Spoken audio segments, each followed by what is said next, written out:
Agora sim, Augusto vai entrar daqui a pouquinho. Só mais um pouquinho que já está aí entrando, viu? Finalmente! Ai, que coisa boa, viu? Bom te ver. Desculpa aí, eu tive algum problema aqui que eu tentei mandar o convite, mas parece que não deu certo. Parece que o vírus pegou até na internet. Pois é, você já pensou?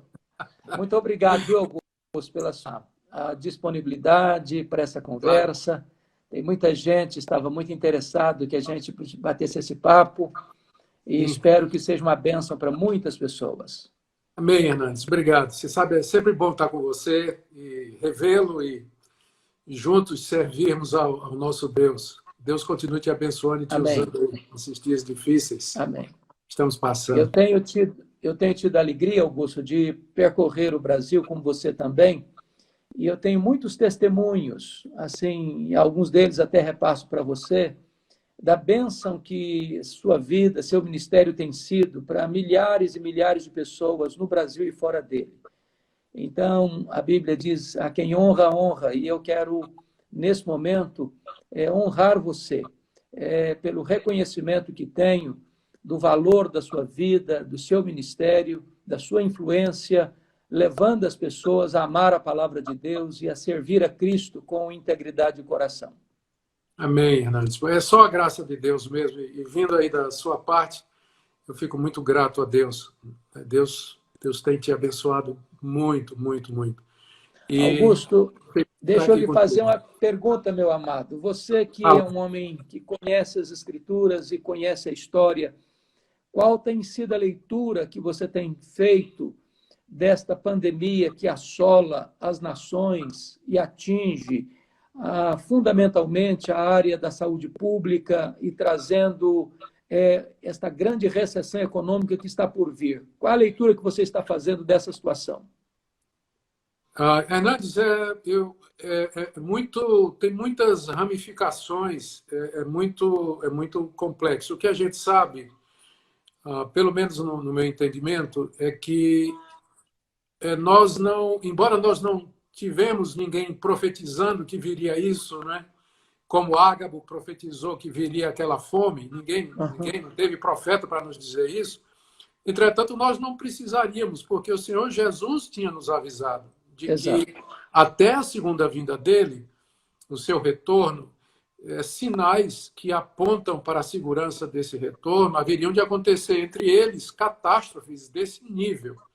Não é a primeira catástrofe que abalou o mundo, não é? E com certeza não será a última, a não ser que o fim realmente de todas as coisas se aproxime. Exato. Então, a minha leitura é que esse tipo de coisa acontece para Deus mostrar a fidelidade e a certeza das palavras de Cristo, quando ele predisse a sua vinda. Acontece para mostrar o grande poder de Deus, porque nos reduz ao pó. Nós vemos como, de repente, em meses, toda a estrutura humana, toda a segurança que o homem tinha construído, podemos dizer assim, o reino desse mundo, eles foram abalados. Das suas estruturas. Todas as suas estruturas. E também como elemento de purificação da igreja. Essa é a hora de separar verdadeiro profeta de falso profeta, de verdadeiro crente de falso crente. Essa é a hora de purificar teologias que não resistem a esse tipo de teste histórico. Essa é a hora dos crentes se quebrantarem, pedirem perdão, esquecer diferenças menores e juntos procurar de Deus alívio. Aí eu creio que Deus usa para trazer muita gente aos pés dele, gente que se converte. Embora muita gente, como a gente vê no livro de Apocalipse, você melhor do que ninguém sabe disso, muita gente, a Bíblia diz lá, que com os flagelos eles mordiam a língua de dor, mas não se arrependeram de suas obras. Tem gente que vai endurecer, Hernandes, no meio de tudo isso. Infelizmente. O sofrimento, aquele adágio popular que diz que quem não vem por amor, vem pela dor, não tem amparo nas Escrituras à luz desse texto de Apocalipse. Não tem não, porque mesmo sofrendo, tem gente que não vai se humilhar diante de Deus e não vai reconhecer que ofenderam a Deus e que precisam de arrependimento, infelizmente. Augusto, muitas pessoas comentam que numa situação de calamidade pública mundial, alguns questionam a questão ou da soberania de Deus ou do amor de Deus. É claro que nós não ficamos abalados com isso na nossa fé, reconhecemos que Deus é Deus, não foi pego de surpresa, ele não está em apuros, mas que resposta você daria a uma pessoa que questiona numa hora dessa, seja a soberania de Deus ou o amor de Deus? O questionamento da soberania de Deus é indevido, a não ser que a pessoa não creia na Bíblia. Quem mandou o dilúvio? Quem mandou as pragas do Egito? Quem é que mandou os exércitos inimigos e epidemias sobre a nação de Israel como aviso? É claro que foi Deus. Deus faz isso. Por que ele faz isso? Porque esses flagelos são enviados por Deus como parte dos que a gente chama das penas temporais, dos castigos temporais que Deus dá aqui à humanidade. E não adianta a pessoa questionar a justiça de Deus, porque Deus seria injusto se houvesse algum inocente. Mas não tem. Todos pecaram, carecem da glória de Deus. Não tem um único inocente na raça humana. Não tem. Portanto, os juízos de Deus, eles são justos sobre nós. É isso que a gente tem que reconhecer. Deus não está fazendo injustiça nenhuma. Na verdade, ele tem sido misericordioso, porque o que a gente merece era a destruição imediata. Era o juízo eterno, já aqui e agora. Deus nos avisa com essas coisas do juízo pior que está para acontecer, que é exatamente as penas eternas. Então, ele não é injusto, não está sendo injusto. Na verdade, ele está sendo misericordioso, porque ele dá uma sobrevida. No meio de tudo isso, a gente ouve o Evangelho, a gente se conforta, a gente experimenta a misericórdia de Deus. E, é claro, ele é soberano, é ele que manda. Quem mais mandaria? Quem é que tem o controle? Quem é que criou os céus e a terra? Né? Então, nós estamos tranquilos nisso aí. E eu queria que... Era bom que as pessoas entendessem isso, né? Porque se Deus não manda, vamos dizer, se Deus não é aquele que está por detrás, para que orar a ele, então? Vamos pedir, vamos orar a ele para quê? Ele não tem nada com isso? Então não faz sentido, né? Os crentes, quando estão de joelho, tudo acreditam na soberania de Deus, pode ter certeza. Exatamente. E é um ponto importante, né, Augusto? Eu estava essa semana meditando sobre a mensagem de Apocalipse, mormente lá das trombetas, das 7 trombetas, e as trombetas, ao soarem, retratam o juízo parcial de Deus a um mundo que virou as costas para ele, atingindo a terra, o mar, os rios, os astros, os homens. E, de fato, é como se fosse uma trombeta de Deus demonstrando ainda a misericórdia de Deus, chamando o homem ao arrependimento, a voltar-se para ele enquanto não chega esse juízo pleno. É assim que eu tenho entendido também, Hernandes. Eu creio que é Deus avisando na sua misericórdia, dizendo que o juízo dele está próximo e que nós temos que nos arrepender, crer no Evangelho, emendar os nossos caminhos, como igreja, purificar o que precisa ser purificado na igreja. O que, aliás, se você me permite, eu queria até te ouvir também, não é? Na sua visão, como fica... O que você acha que vai mudar como igreja? O que é que precisa mudar como igreja? Augusto, veja bem, eu penso que as crises na história, as angústias, sejam elas de uma perseguição, ou seja ela de uma epidemia ou pandemia, quanto essa que estamos vivendo, as crises nunca abalaram a igreja, ao contrário, a igreja sempre saiu mais fortalecida desses momentos. A igreja, às vezes, se fragiliza mais na bonança do que na adversidade. Então, os tempos de adversidade e as crises são como que o útero de onde nascem os grandes avivamentos históricos. E a minha expectativa e esperança é que a igreja evangélica, a igreja cristã, a igreja que conhece a Cristo e ama a sua palavra, possa se humilhar debaixo da poderosa mão de Deus, porque o juízo começa na casa de Deus. E nós tenhamos um despertamento espiritual genuíno, profundo, que nações como as nações da Europa, que outrora abraçaram o cristianismo e que hoje, de certa forma, não abraçam mais o genuíno evangelho, que retornem para Deus e que a igreja possa ser mais quebrantada, mais humilde e possa voltar-se, como você muito bem disse, à sã doutrina, porque numa hora como esta, as doutrinas que foram forjadas no laboratório do enganoso coração do homem não se mantêm de pé, não se sustentam. Verdade. Então, essa é a nossa oração, essa é a nossa expectativa, que a igreja saia mais quebrantada, mais depurada, mais comprometida com os valores eternos e mais engajada também na obra missionária, na obra evangelística e também nos atos de socorro aos necessitados. Sim, eu tenho orado por isso também, até pela minha própria vida, isso também tem impactado a minha própria vida. E eu tenho sido bastante desafiado a rever minhas seguranças, porque é tão sutil, Hernandes, você sabe, de repente a confiança da gente, ela começa a se apoiar na segurança financeira, nos bens que a gente tem, e de repente a gente vê isso tudo ameaçado de ir embora, e aí então a fonte da nossa verdadeira confiança é que fica exposto. Eu creio que isso vai ser muito bom para ajudar o crente verdadeiro a sondar o seu coração e saber em que é que ele realmente confia, qual é a esperança dele, em que é que a sua fé está firmada. E é isso que eu tenho certeza que vai ser uma bênção para a vida da igreja, entre outras coisas. E o fervor evangelístico, sem dúvida, que você falou, essa é a hora da gente lembrar que é um mundo desesperado, completamente perdidos, confiando na ciência, que a ciência uma hora está dizendo uma coisa, uma hora está dizendo outra, confiando nos governos. É interessante, né, Augusto, que parece que há um tripé no mundo de muita confiança, que é a riqueza, a ciência e o poder político. Essas três pernas, essas três colunas da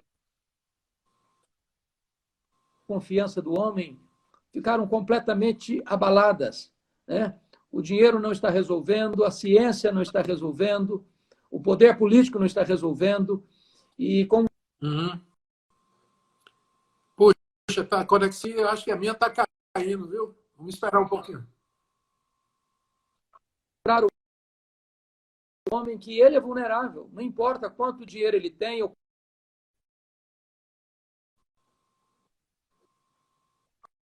quanto conhecimento ele possua, ou quanto poder ele tem nas mãos, né? Então, essa situação vem para, de certa forma, retratar minha conexão está ruim humana. aqui, eu não estou conseguindo te acompanhar direito, mas eu acho que eu vi aí uma parte. Eu não consigo te ouvir. Está muito ruim minha conexão.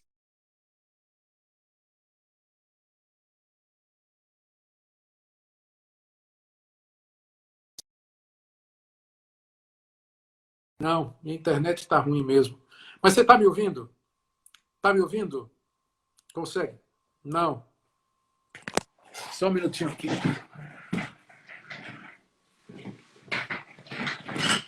Vou tentar ir para outro lugar.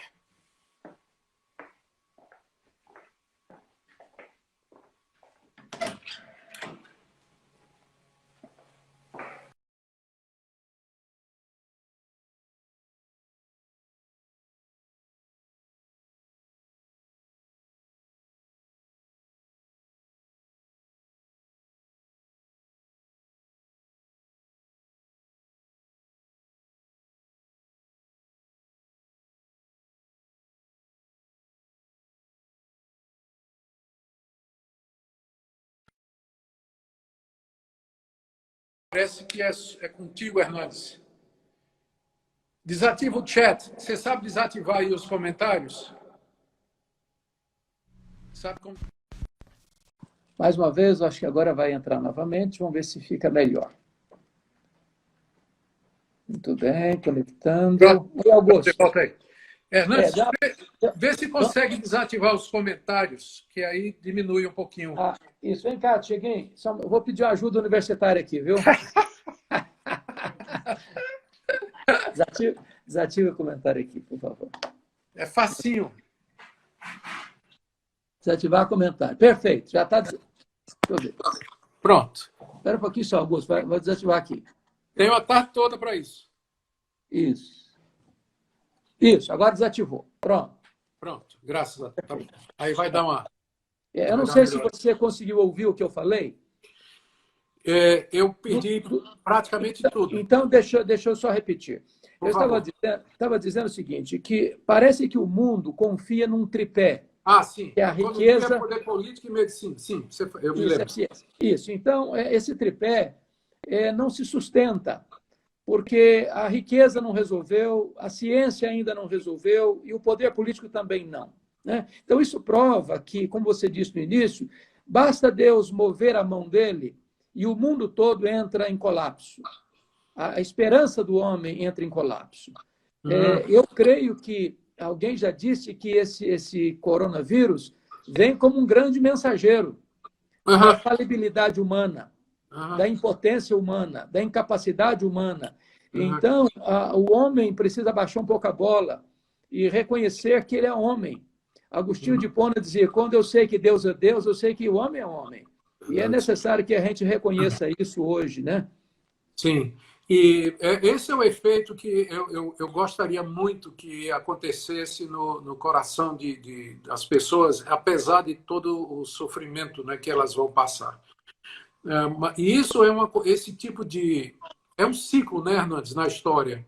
O homem começa a elevar o seu coração, a sua arrogância diante de Deus, Deus vem e abate ele. O homem, né, se quebra, se humilha, depois...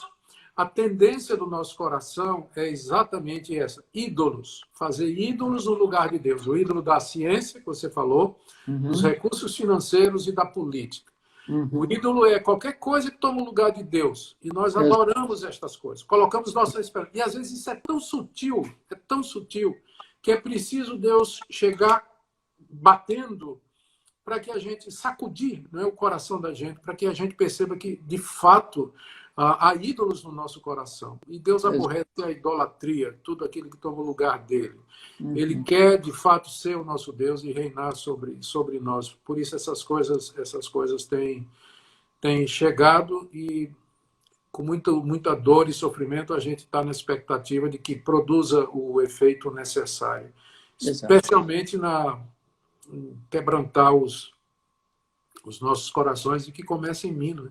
Começa na gente. Augusto, nós estávamos falando sobre a igreja. De que maneira você entende que a igreja cristã, a igreja evangélica, a igreja protestante, sairá dessa crise? Qual a sua expectativa e como você está vendo a reação? Você tem acompanhado tantos pastores, você tem visto tantas pessoas nesse momento de angústia, de dor, onde do isolamento social não permite que as igrejas se reúnam nos templos, que os cultos públicos aconteçam. Como é que você está vendo essa situação? Como é que a igreja está se comportando e como a igreja deverá se comportar quando essas calamidades passarem? Sim. Hernandes, eu vejo assim, eu não sei muitos outros, eu tenho tido muito contato mais com pastores como você, como eu, que somos reformados na nossa teologia. Eu tenho sentido um questionamento sincero, né? Uma pergunta sincera a respeito do nosso sistema reformado. Você sabe que na Igreja Reformada a coisa gira muito em torno do pastor, da atuação do pastor e tudo, né? E o que a gente está vendo, agora é que nessa crise a membresia da igreja tem se movimentado. Pelo menos aqui na minha igreja, eu sei de outras igrejas também, aconteceu um movimento sem precedentes. Antes o pessoal vinha domingo para a igreja, participava do culto. Agora estão telefonando, estão formando grupos de reunião, estão fazendo devocionais entre si, fazendo máscara, fazendo o possível, se cuidando, os membros da igreja se cuidando. Então, é importante isso para a gente lembrar que a igreja ela não pode ser centrada no trabalho dos pastores somente. Mas tem que ter uma mobilização e envolvimento dos membros, e é numa hora dessa que eu percebo que muitos colegas pastores estão vendo a necessidade. Outra coisa que a gente está percebendo, que muitos pastores estão percebendo, é a importância dos pequenos grupos. Exato. Não é que o pessoal está se reunindo nas casas, é que eles fazem grupos naqueles aplicativos de reunião, né? Até Isso. 30 pessoas, né? 40, 20 E as pessoas, reuniões estão acontecendo, né? direto, direto. E aí, mais comunhão entre os membros. Então, isso está sendo bom para a igreja reformada, para as igrejas mais tradicionais, de darem uma olhada mais nisso, né? Como é que a igreja pode funcionar, sim, deve funcionar com os membros e o envolvimento de todos, não só do pastor, os presbíteros, que às vezes só iam para a reunião para causar problema, agora pastoreando também, liderando reuniões e tudo, né? Então, eu creio que se a igreja é reformada, as igrejas mais tradicionais, né, elas levarem a sério o que está acontecendo, talvez a gente possa ver uma quebra do que a gente chama de clericalismo e mais uma movimentação das igrejas. E isso também, Augusto, tira também um pouco essa questão da sacralização do templo, né? Pois é. Muitas pessoas acham que sem o templo não tem igreja. A igreja não depende do templo para ser igreja. Nada. Os templos só vieram depois de Constantino, no século IV, do século I até o III. A igreja se reunia em casa, em todo lugar. Exatamente. E a gente está vendo isso acontecer. Então, isso vai ser importante, talvez, para a gente pensar se a gente não tem investido demais na estrutura das coisas, quando com mais simplicidade a gente poderia estar fazendo um trabalho.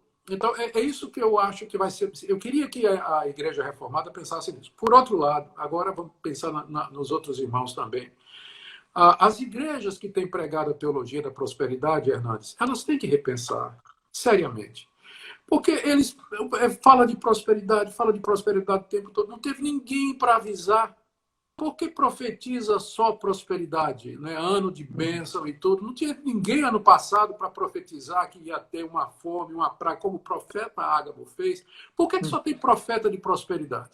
Por que não tem profeta que traz o povo para se humilhar, para dizer Deus dá e ele tira? E da mesma forma que ele pode dar prosperidade, ele pode dar dias difíceis. O povo não está preparado, Hernandes. E outra ele coisa... está desesperado. Essa teologia da prosperidade não preparou as igrejas. E tem outro aspecto importante, né, Augusto, nessa questão, é de que, às vezes, atribui-se ao diabo aquilo que é disciplina e juízo de Deus, né? Então, as pessoas não conseguem ver a mão da providência exercendo a disciplina ou o juízo quando vem o sofrimento, quando vem a dor, né? Então, uma leitura correta das Escrituras nos leva a entender a soberania de Deus também nas calamidades. Sim, porque o agente dessas calamidades, eu fico olhando, por exemplo, o livro de Joel, né? Quando ele descreve aquela calamidade da seca, do fogo, da praga falta de chuvas, das pragas dos gafanhotos, um exército inimigo vindo atacar. E quem está por trás dessa ação é o próprio Deus para disciplinar o seu povo. Mas Deus diz, ainda assim, agora mesmo, convertei-vos a mim de todo o vosso coração, com um pranto, com jejum, rasgando o coração e não as vestes, né? Então, é muito importante que as pessoas redescubram a doutrina da soberania de Deus, dos atos soberanos de Deus na história. Perfeito, perfeito. Exatamente da mesma forma. E tem uma outra coisa também, reverendo, com relação... esse é o momento também para que se perceba que algumas igrejas, algumas linhas dentro da cristandade, elas não têm o que dar ao povo. Não tem. Eu estou pensando mais no pessoal liberal, que não crê que a Bíblia é a palavra de Deus, e que tem dificuldade em crer que Deus é um Deus que atua, que responde à oração. Infelizmente, o liberalismo teológico ele infectou alguns seminários, infectou instituições de ensino, e tem muitos pastores nas igrejas aí que eles são meio que deístas, né? Creem que Deus existe, mas um Deus que está distante, um Deus... E eles não têm mensagem. Como é que eles vão confortar o povo numa hora dessa? O que é que vão dar para o povo que está desesperado, está com medo de passar fome e necessidade? Que esperança vão dar? Se a Bíblia é um livro cheio de lendas, de mitos, de histórias fantasiosas, escritas pelos judeus e pelos cristãos, que mensagem vai dar para o povo? Então, é hora da igreja, do povo cristão, olhar assim e dizer: esses caras não têm nada, não é evangelho que esse pessoal está ensinando. Isso é uma filosofia, alguma coisa. E está na hora de fazer a diferença entre o evangelho vigoroso, viril, que é ensinado por Jesus, pelos apóstolos, que fala de pecado, de arrependimento, mas fala de cruz, fala do sangue do Senhor, de perdão, de reconciliação, de ressurreição de mortos, uma vida aqui nesse mundo de confiança em Deus, ainda que nos falte o necessário para a vida. É isso que a gente precisa, um evangelho viril, vigoroso, que pode sustentar a igreja numa hora dessa. Exatamente. Nada diferente. Louvado seja Deus. Acho que é a nossa expectativa de que Deus abra os olhos, né? Abra os olhos das pessoas. Augusto, como você entende também a questão da igreja num tempo desse, sobretudo numa realidade social como o Brasil, onde você tem uma vasta população na miséria, onde o isolamento social, as pessoas não têm o que comer, não têm pão na mesa. E então, às vezes, falar que as pessoas têm que ficar em casa, numa situação de conforto, de uma casa boa, de comida na mesa, é mais simples. Mas quantas pessoas, pelas cidades afora aí do Brasil, moram em palafitas, moram em casebres, e se ela não pode sair à rua para vender o seu produtozinho, ela passa fome, criança com fome. O que é que a igreja cristã pode fazer numa hora dessa e deve fazer numa hora dessa para minorar esse sofrimento temporal do ser humano? Esse, para mim, é um desafio, porque, para mim, o que vem depois da pandemia é pior do que a pandemia, né? Porque o caos econômico que se prenuncia aí, se Deus não tiver misericórdia, vai trazer problemas ainda mais graves. Eu creio que a igreja, eu estou me lembrando agora de alguns comentários que os pagãos fizeram no primeiro século com relação aos cristãos. Depois, a partir do segundo e terceiro século, quando começou a haver aquelas invasões dos bárbaros no Império Romano, e também quando tinha epidemias, tinha calamidades lá, os pagãos, eles mesmos, eu não sei se agora foi Suetônio, aquele historiador, alguém que comentava para o imperador, dizendo que até chamou os cristãos de ateus, né? Porque não criam nos deuses, dizendo que esses cristãos ateus, eles cuidam não somente dos órfãos deles, mas dos nossos. Então, a igreja dando exemplo, a igreja apostólica, pós-apostólica, dando exemplo, cuidando dos pobres, não somente deles, mas dos pagãos também, com atos de misericórdia, de compaixão. Quando a gente pensa no período de outras crises também, Lutero, falando sobre aquela peste que passou na época da Reforma também, de como os cristãos, mesmo arriscando se contaminar e tudo mais, iam dar auxílio aos doentes. Isso tudo vai requerer de nós um sacrifício e uma renúncia muito grandes de nós, para abrir a mão ao pobre, ao aflito, ao necessitado, a igreja exercer a diaconia, não somente para com aqueles que estão debaixo da sua jurisdição, mas também aos que puderem. Isso vai ter que ser feito. Na verdade, já está sendo feito. Está sendo feito. Igrejas que já estão realizando programas de atendimento. Eu tenho sido testemunha disso. Várias igrejas têm feito isso com muita presteza. E uma coisa bonita, quando se vê as igrejas se mobilizando para socorrer o necessitado, dentro daquela ordem bíblica, os da família, os domésticos da fé, e depois os demais, até os inimigos, né? A Bíblia nos ensina isso, até os inimigos. Pessoas que têm recursos acreditam nesse trabalho, investem nesse trabalho, e eu acho que esse é o momento também da igreja demonstrar sua fé e revelar o seu amor ao próximo. E, dessa maneira, levar também a esperança do Evangelho junto com o socorro imediato a essas pessoas aflitas, né?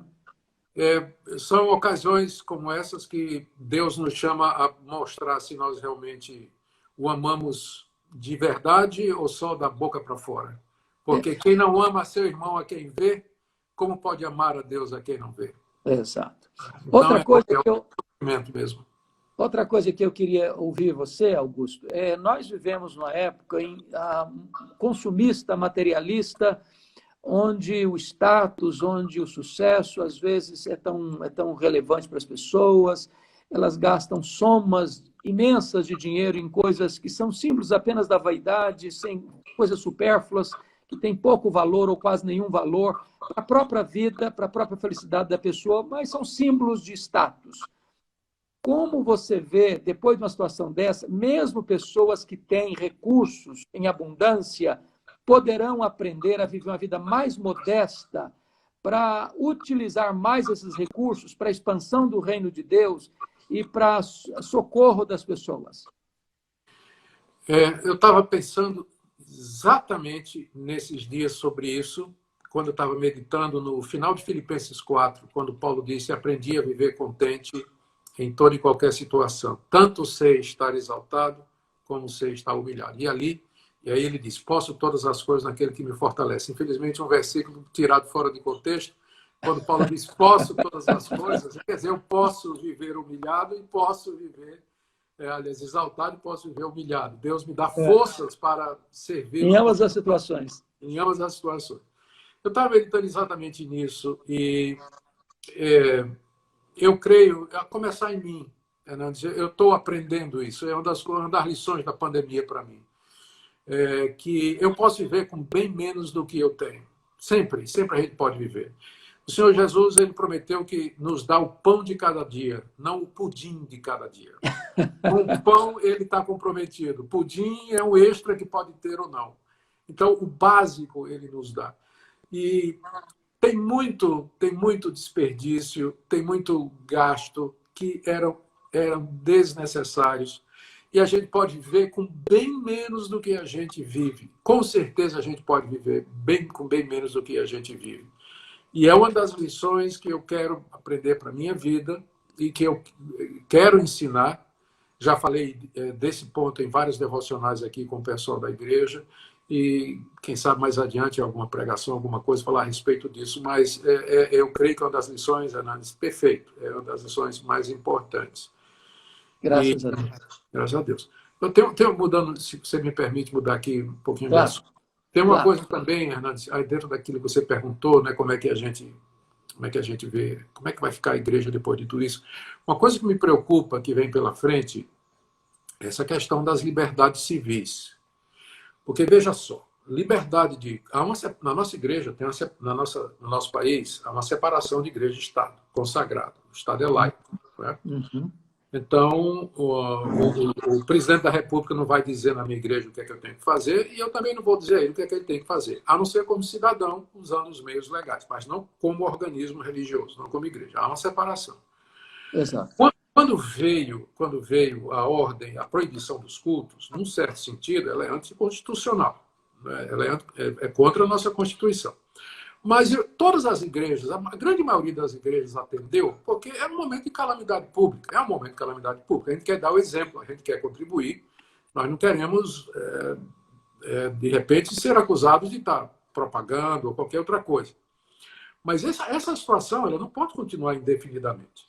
Né? Tipo assim, o Estado chegar e dizer assim, agora está proibido aglomeração, está proibido encontro, não pode, isso aí não pode ser. Meu receio é que a gente aguenta isso por um tempo.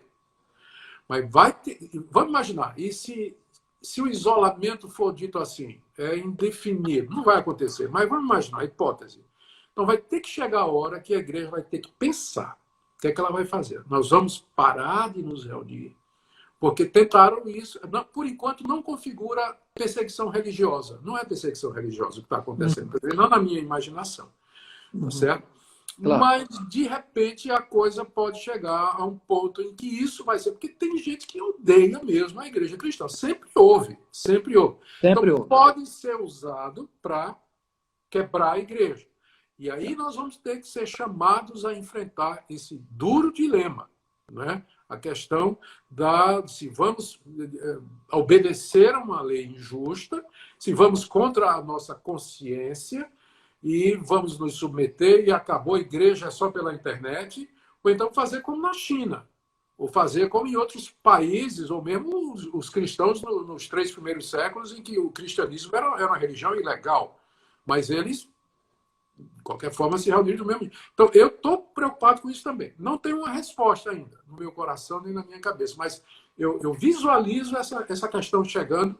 Quanto mais o tempo passa e a gente fica obrigado a não se reunir. Eu não sei como é que você está vendo isso aí também. Eu acho que é uma questão, por exemplo, a grande mídia hoje tem adotado, na sua maioria, uma postura muito crítica à a igreja cristã no Brasil. Talvez por algumas posturas extremadas, aqui, ali, acolá, que suscite essa oposição. Eu penso que, enquanto vivermos numa postura, num país, num regime democrático, onde as liberdades principais são garantidas, nós podemos primar por isso. Sim. Primar por isso. E nos posicionar com firmeza como enquanto cidadãos, né? Para que seja, de fato, garantida, sempre nesse país, a liberdade religiosa. A igreja, ela tem sido uma instituição, a igreja que eu falo, a igreja evangélica, de vanguarda nessa questão, né, dos direitos humanos, dos direitos constitucionais. Sim. A igreja evangélica protestante é formadora de opinião, né? Então, nós não podemos, de forma nenhuma, ficar acuados, nem acovardados.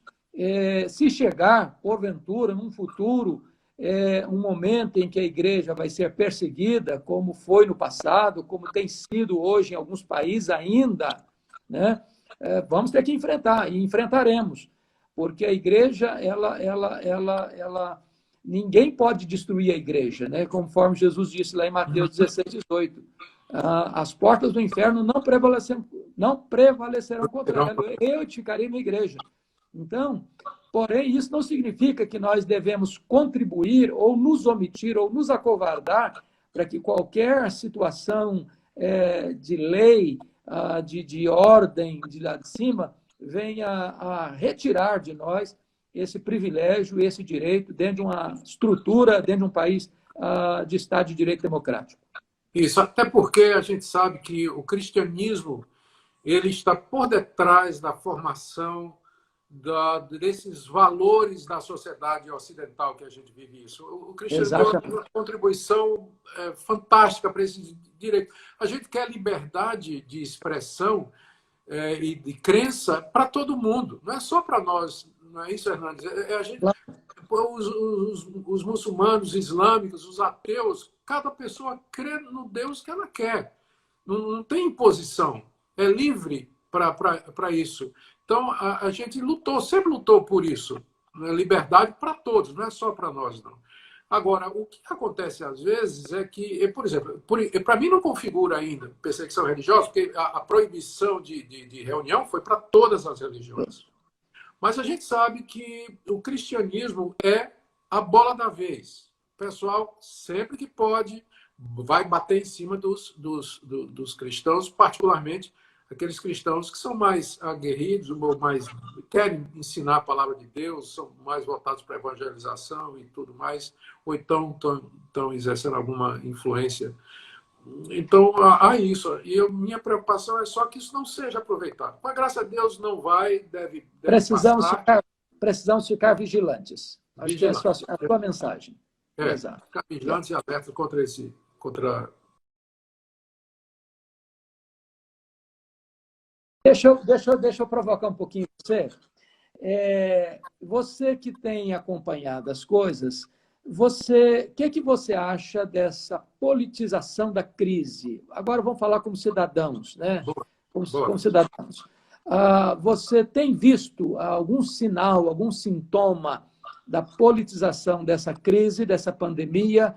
E como você acha que nós poderíamos reverter isso para que, nesse momento, se deixe de lado melindres pessoais ou partidarismos, político-partidário e qualquer outro interesse político-partidário para que, unidos, a gente possa sair mais rápido desta crise sem tantos sem tantos reveses.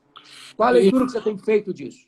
Da mídia, dos governantes, etc. Lá, eu tenho lamentado bastante que a coisa pegou, que a coisa politizou. E não só aqui, Estados Unidos também, né? Estados Unidos politizou também. Mas em outros países, não. Graças a Deus. Vários países que você vê na Europa, ninguém usou a crise como bandeira política para promover os seus interesses ou interesses da sua ideologia ou ameaçar os governos existentes, nem nada. Infelizmente, aqui no Brasil, a polarização que já existia, ela foi ainda mais acirrada e cada um quer usar o coronavírus como seu aliado, né? Quer usar o coronavírus como seu aliado. E aí, Hernandes, a gente fica... Uma das coisas assim que me desanima bastante, eu fico sem saber o que fazer, porque eu não sei o que está acontecendo. Porque a quantidade de fake news, de notícias falsas, notícias enviesadas, o tipo de jornalismo que é feito em alguns órgãos e também os ataques que são feitos no Twitter, eu não sei. É tão confuso, às vezes, que eu fico sem saber exatamente. Por exemplo, essa questão de leitos de UTI no Ceará. De repente veio a notícia que já estourou. Não tem mais, no Ceará não tem mais leito de UTI. Acabo de receber um Twitter de alguém mostrando um gráfico, dizendo assim, ó, hospital tal, tem leito aqui, tem leito aqui, tem leito aqui. Eu vou acreditar em quem? Para formar uma opinião. Os dados vêm de um lado, vêm do outro, pesquisa científica, que o pessoal usa também, né? Os políticos usam também, pesquisa científica. Cientistas dizendo isso sobre o Covid-19. E, de repente, o outro lado mostrando pesquisa científica, dizendo, né, por um lado, hidroxicloroquina tem efeitos colaterais que matam e não dá certo. Aí outros, não, mas aí vem outra pesquisa mostrando. O cidadão está confuso. Então, o que vai fazer? Como ele já era polarizado politicamente, não adianta. Ele vamos supor, ou ele é Bolsonaro, ou ele não é Bolsonaro. O que ele já era antes, isso aí não vai mudar mesmo, porque ele vai ficar tão confuso que ele vai se apegar naquilo que ele tem certeza, né? Aquilo que ele já tinha antes. Então, eu creio que está trazendo uma confusão muito grande para o país, muito grande. As pessoas não sabem direito o que pensar. Elas estão sendo levadas muito mais pela preferência política do que pela análise da situação ou qualquer dado que, porventura, seja razoável. E eu acho que a igreja, como igreja, não devia tomar partido absolutamente nenhum nisso aí. O que ela devia fazer é o que a Bíblia manda sempre. Orar pelos governantes para que Deus dê sabedoria, quem quer que seja. Se é o governante que eu votei, se é o governante que eu não votei. Então, eu tenho que orar, porque ele está ali como colocado por Deus, como ministro de Deus, para o nosso bem, para promover o bem comum, que é responsável pelas decisões que ele tomar. Deus vai julgá-lo pelas decisões que ele tomar. E eu devo orar e contribuir como cidadão naquilo que eu posso. Na hora de criticar também. E mais do que for certo... não torcer pelo caos, não laborar para quanto pior... melhor, porque fragiliza este ou fragiliza aquele governante. Augusto, para fechar nossa fala, eu não quero explorar tanto o seu tempo. Eu fico muito feliz de você nos dedicar esse tempo tão precioso. Antes da gente orar, você orar por nós, para encerrar, como é que a igreja, voltando um pouquinho só para a igreja, como é que a igreja hoje, que vive nesse tempo, eu acho que é o tempo mais empolgante da história da humanidade que nós vivemos, no sentido de ser o tempo da comunicação virtual, das janelas abertas para o mundo, para a comunicação do Evangelho, quando você pode pregar um sermão na sua igreja, na igreja que Deus lhe concede a bênção de ser pastor, e aquela mensagem, ao mesmo tempo, em tempo real, está sendo transmitida para o mundo inteiro, e depois aquela mensagem sobe para um YouTube, e aí milhões de pessoas vão assistir, ouvir a mesma mensagem. Como é que a igreja deva hoje se preparar para ser mais efetiva, mais eficaz nesta comunicação? O que as nossas igrejas, agora falando até do nosso povo presbiteriano, como é que nós poderíamos investir mais nesta área, de equipar as nossas igrejas com bom serviço de som, com a boa captação de imagem, com a boa transmissão, para que o evangelho possa ter celeridade e amplitude? Excelente pergunta. Eu estou me lembrando aqui do... me lembrei aqui do cenário da Reforma Protestante. Pouco antes de Lutero pregar aquelas 95 teses lá na porta do castelo de Wittenberg, Gutenberg descobriu a imprensa.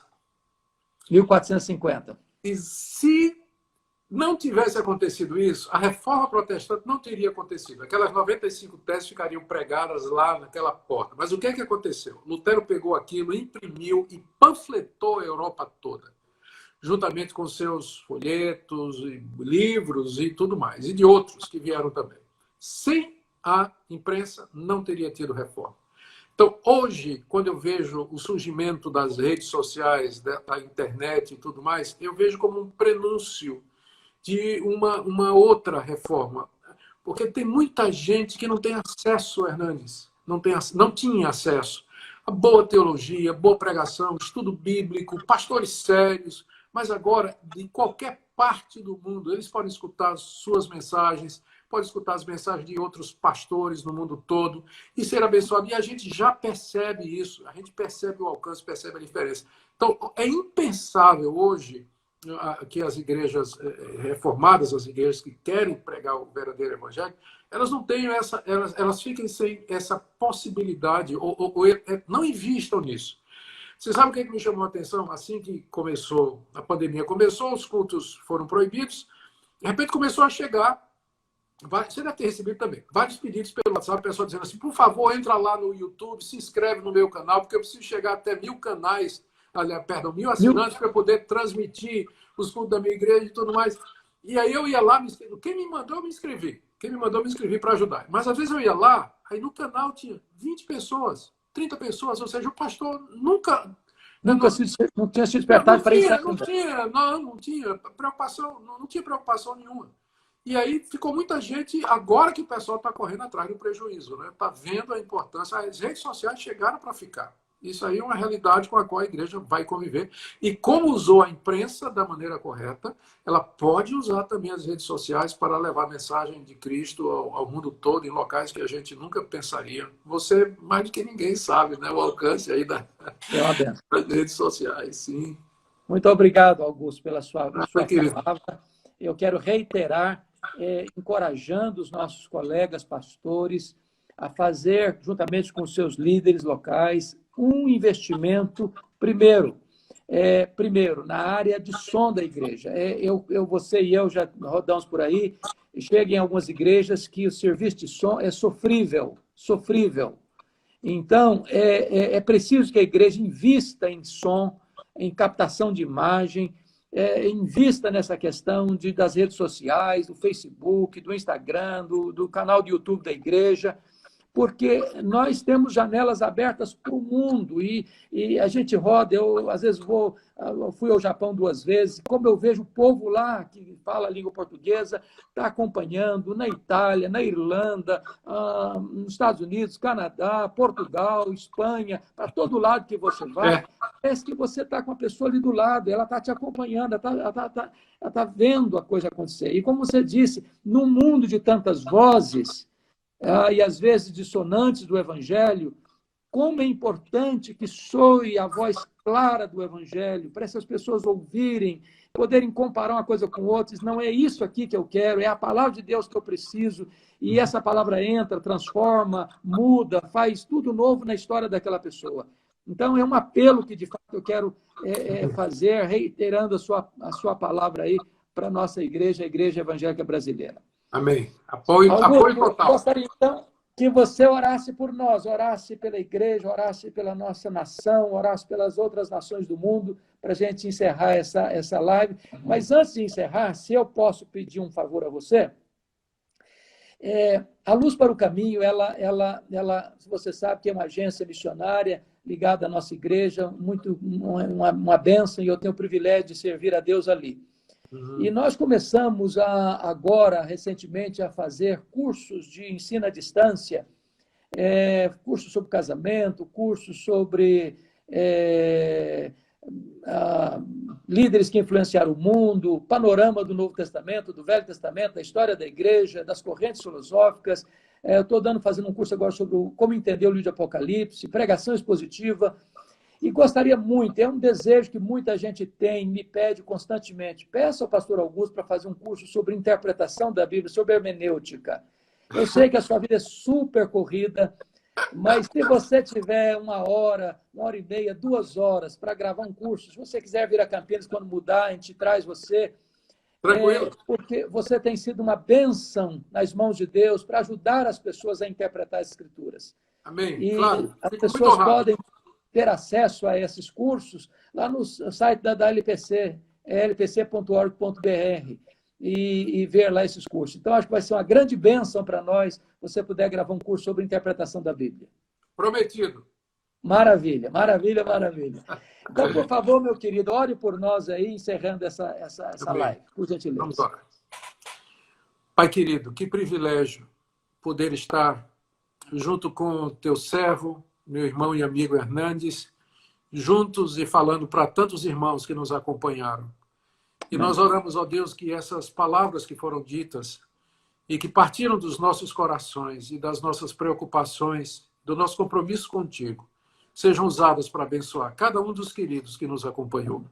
Amém. Oramos pela nossa nação, oramos pelas autoridades constituídas, presidentes, ministros de Estado, governadores, prefeitos. Nós oramos, ó Deus, pela tua igreja espalhada no Brasil, pelos pastores, homens de Deus que querem cuidar do rebanho, pelos crentes em todo lugar, especialmente aqueles que estão passando por necessidade e que vão enfrentar o desemprego, redução do seu salário e outros males. Ó Deus, nos ajuda, como nós falamos aqui, a viver contentes em toda e qualquer situação, a confiar na tua providência, a sermos generosos uns com os outros. Amém. E pregarmos a tua palavra no meio dessa situação, anunciando que o Senhor reina e que o Senhor virá com glória na pessoa de Jesus Cristo. Amém. Obrigado, Senhor, por tudo que o Senhor nos tem dado, pela tua provisão. Abençoa-nos, pedimos em nome de Jesus. Amém. Amém. E amém. Amém. Amém. Amém. Glória a Deus. Augusto, muito obrigado, viu? Que agradeço. Gratidão a você, meu irmão. Fica com Deus, então. Grande abraço. Nossa gratidão a todos que nos acompanharam. Bem, fiquem com Deus.